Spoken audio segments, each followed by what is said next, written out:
ಅದು ನನ್ನ ಆಳಿನ ಮೇಲೆ ಅವನಿಗೆ ಸರಿಯಾದ ಶಿಕ್ಷೆ ಆಗಬೇಕು.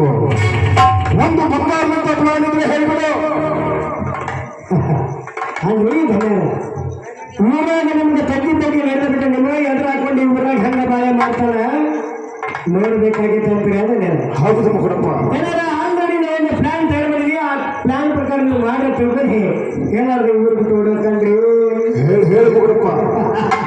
ಆದ್ರೆ ದುಡ್ಡು ಬಹಳ ಖರ್ಚಾಗೈತ್ರಿ ನೋಡು ಕೊಡಪ್ಪ, ಭಾಗ್ಯದ ಲಕ್ಷ್ಮಿಗೆ ನಮ್ಮ ಮನೆಯಲ್ಲಿ ಕಾಲು ಮುರಿದುಕೊಂಡು ಬಿಟ್ಟಿರುವಾಗ ಹಣದ ಚಿಂತೆಯನ್ನು ಮಾಡಬೇಡ.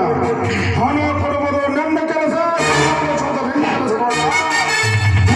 ನೀವು ಹಣ ಹೆಂಗ ಸುರುತ್ತೀರಿ ಹಾಗೆ ಹೆಣ್ಣು ರಾಶಿ ಮಟ್ಟಾಕ ನಾ ತಯಾರಿ ಹೇಳಿ ಕೊಡಪ್ಪ. ಪಂಚಾಯತಿ ಏನಂತ ಕೊಡಿಸಬೇಕು? ಪಂಚಾಯತಿ ಹೇಳುದಿಲ್ಲ. ನನ್ನ ಹೊಡೆದು ಮಾಡಿ ಕೆಲಸದಿಂದ ನಾನು ತೆಗೆದು ಹಾಕಬಾರದು. ಯಾವತ್ತಾದ್ರೂ ಕೈ ಹೆಚ್ಚು ನಿನ್ನ ಮಗನ. ಯಾವತ್ತಿಂತ ಪ್ಲಾನ್ ಕೊಟ್ಟಿಲ್ಲ ಅಲ್ರಿ ಹೇಳಿ ಕೊಡಪ್ಪ. ನಾವು ಪಂಚಾಯತಿ ಏನ್ ಕಾರ್ ಕೊಡ್ಸೋದಪ್ಪ? ಯಾವ ಕಾರ್ ಕೈ ಕೊಡ್ಸೋದು? ಕೈ ಕೊಡ್ಸೋದಪ್ಪ. ಪಂಚಾಯತಿ ಕಟ್ಟುವಾಗ ನೀವು ನ್ಯಾಯ ಮಾಡಂಗಿಲ್ಲ. ಹಿರಿಮನಿ ಲಂಗುಟಿಗೆ ಅವ್ರನ್ನ ತಂದು ನ್ಯಾಯ ಮಾಡಿಸಬೇಕು. ಮಗನಪ್ಪ,